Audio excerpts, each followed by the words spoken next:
bestbookbits.com brings you the book summary by one of our volunteers and contributors. Now, if you want to be a volunteer or contributor and contribute to doing audio book summaries, email me at info@bestbookbits.com. On with the book summary. Hope you enjoy. Raising a Secure Child by Kent Hoffman, Glen Cooper, and Bert Powell with Christine M. Benton. Being a new parent has its fair share of challenges. It can be both immensely rewarding and a source of extreme anxiety. Many are quick to beat themselves up at the slightest mistake, thinking they are horrible parents if they don't meet their child's every need with a smile. But of course, just because you're a parent, it doesn't mean you're a childcare expert. Fortunately, there are plenty of people out there, like the authors, who are experts and can advise you through many of the more difficult moments in child rearing. The authors specialize in attachment theory and forming healthy caregiver-child bonds that reduces the child's stress levels while keeping them healthy and secure. They've also created a helpful chart called the Circle of Security that shows exactly what needs your child has, both when they leave your side to explore and return to you for comfort and security. So let's dive in and learn some of the basics of good parenting.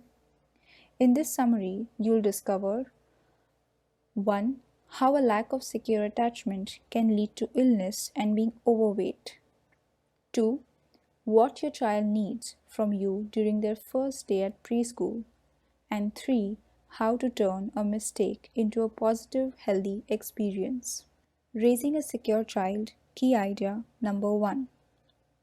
A secure attachment to a primary caregiver is vital for a healthy childhood and adulthood.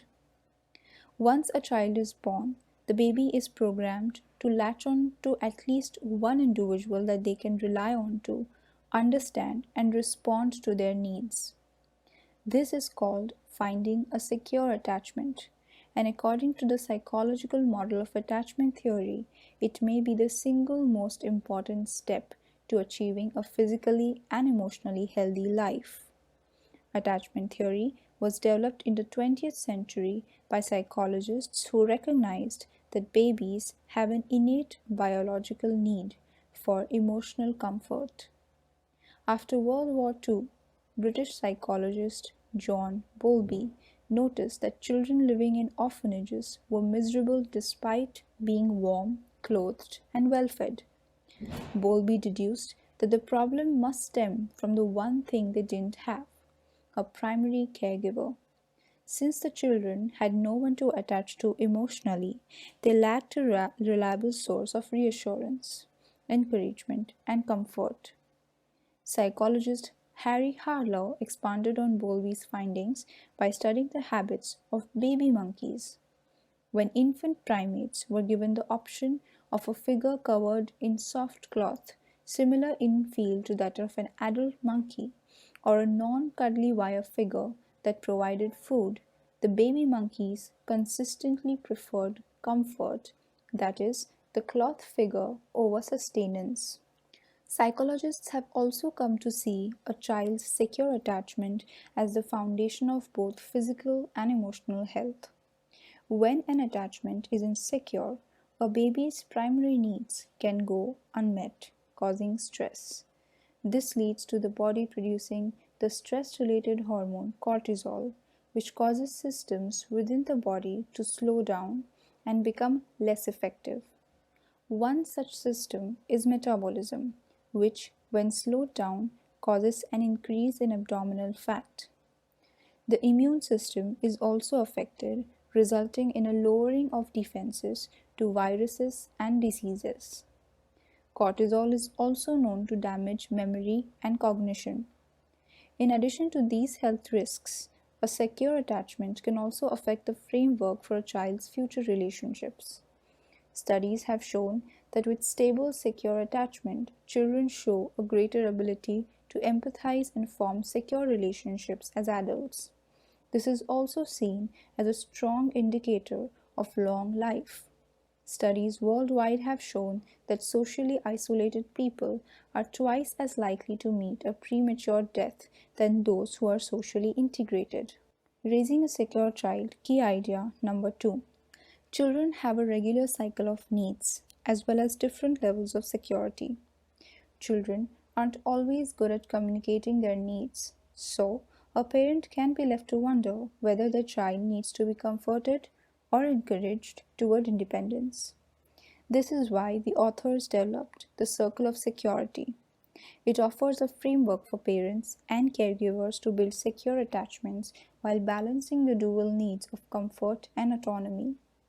The metaphor of the circle reflects this balance, and it can be a useful tool to help any caregiver get an accurate idea of what their child needs from them. To use the circle of security, picture it as a face of a clock, with the 9 o'clock position being a secure base where your child leaves your hands and begins their clockwise journey around the circle. Until they complete that journey and return to your side, there are things you can do, like watching over them and showing a willingness to help them explore, that will allow them to continue feeling safe. Since this process happens whenever a child leaves the secure base, complete journeys around the circle of security can happen multiple times a day, even multiple times an hour.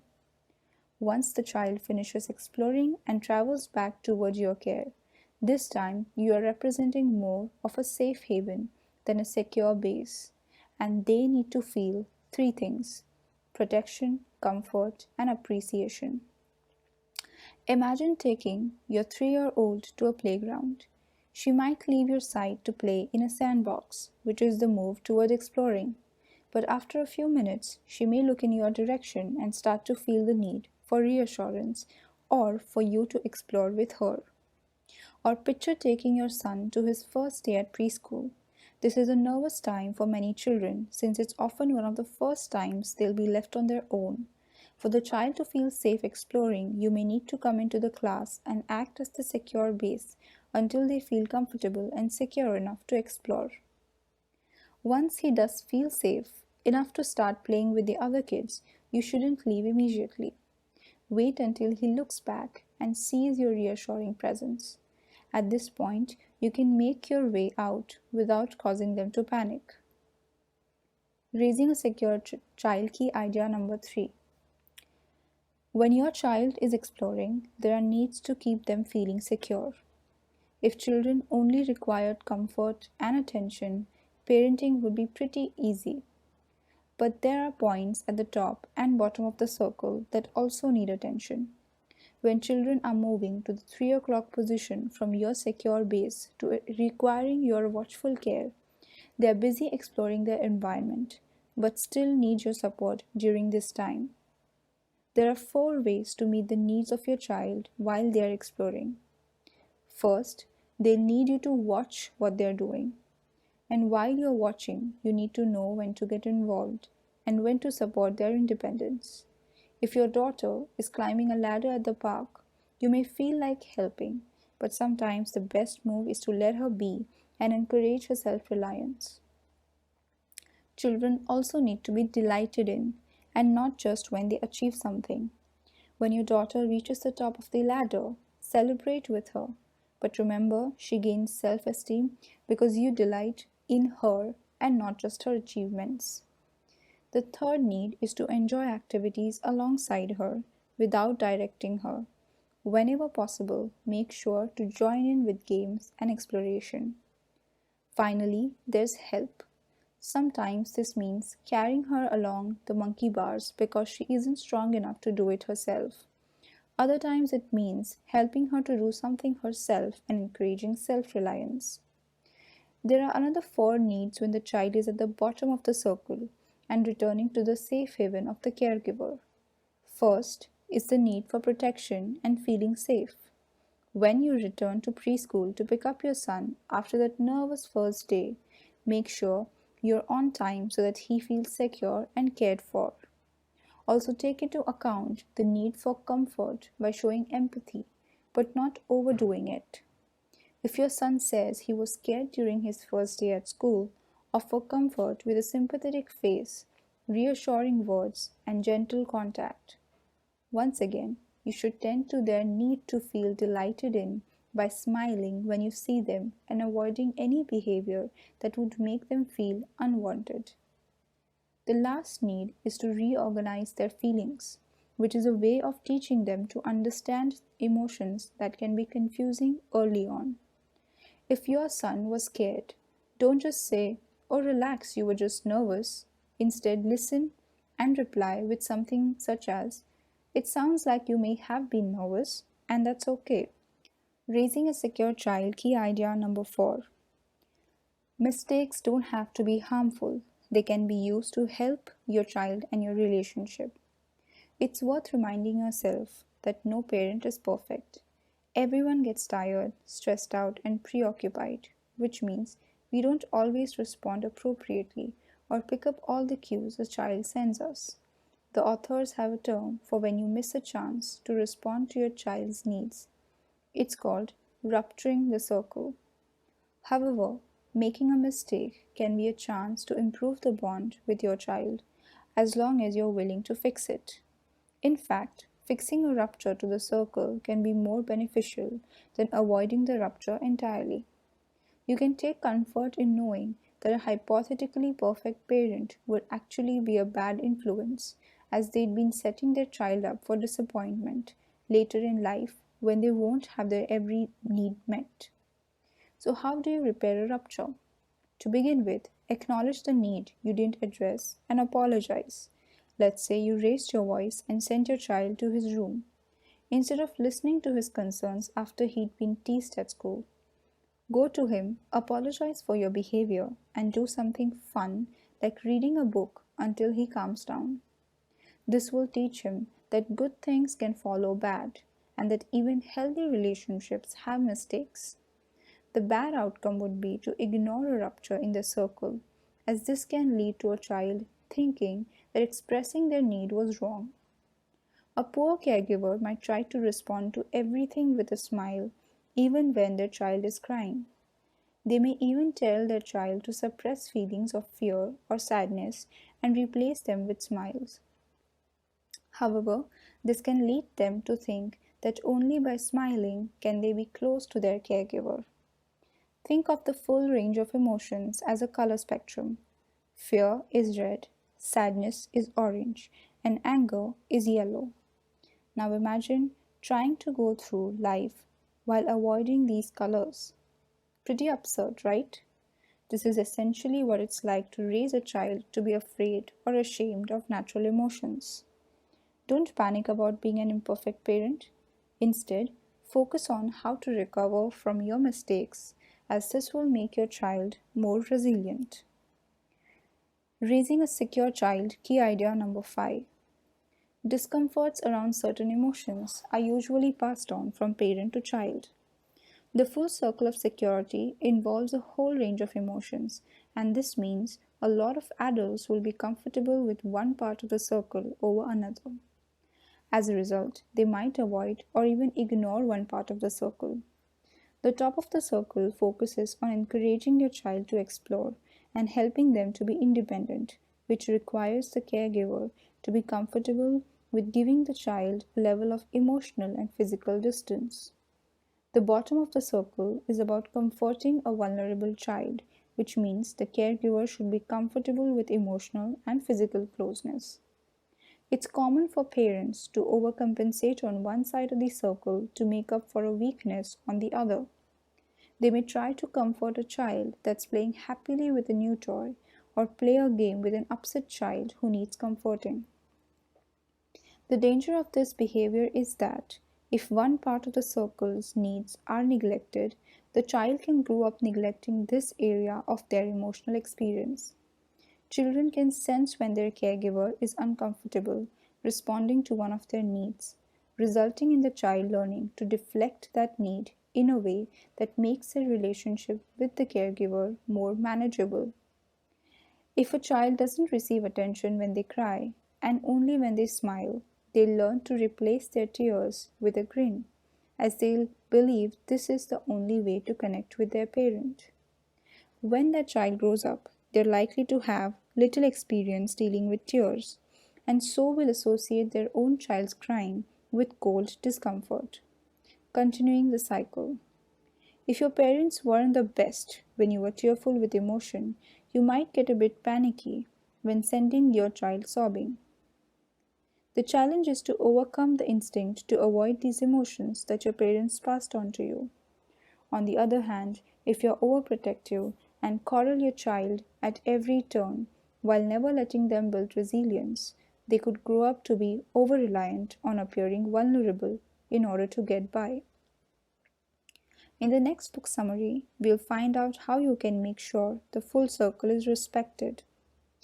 Raising a secure child, key idea number 6. Being aware of shortcomings can help us raise well-balanced children. If no parent is perfect and our children are doomed to pick up our imperfections and pass them on, you may be wondering, is it even possible to raise a well-balanced child? Even if you didn't have the best upbringing, you could definitely improve just by recognizing your own tendencies. Parents often have difficulties acknowledging needs they're not addressing because they believe they're acting in their child's best interests. By being familiar with the circles of security, you're already on your way to being a better caregiver. Look at each area of the circle and be honest if there are needs, emotions, and responses you're struggling with. Ask yourself, do you avoid helping your children because you think it would prevent her from becoming self-sufficient?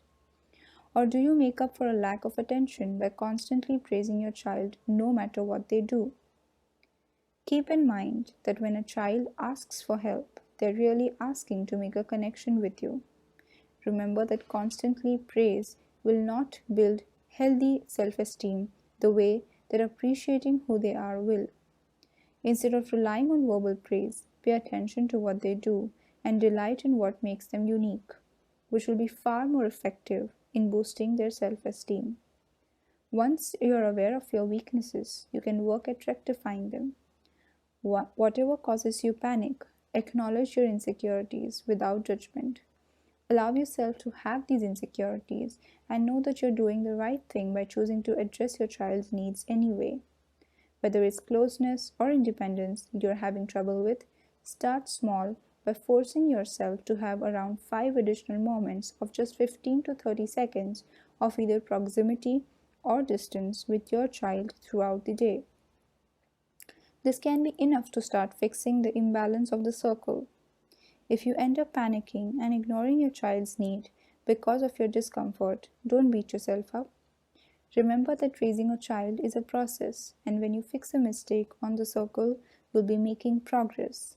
As long as you're present with your child and forgive yourself, you'll be doing your best to ensure that they grow up to be confident, loving, and resilient adults.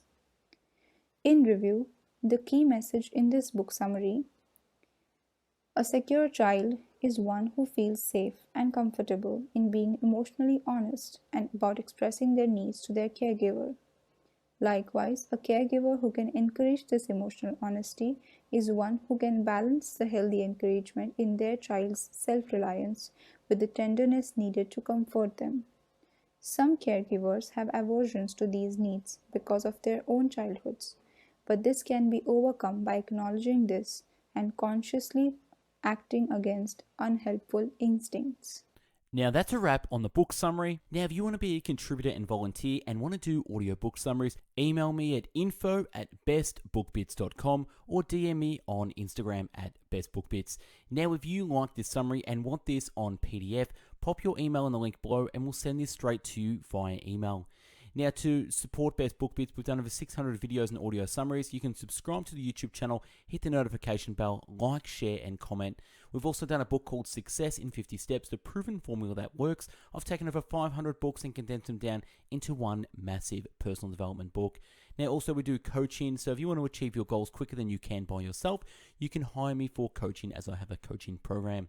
We've also put together our top 150 Best Book Bit summaries, over 5 volumes, 2,500 pages, so grab your copy now in the link below.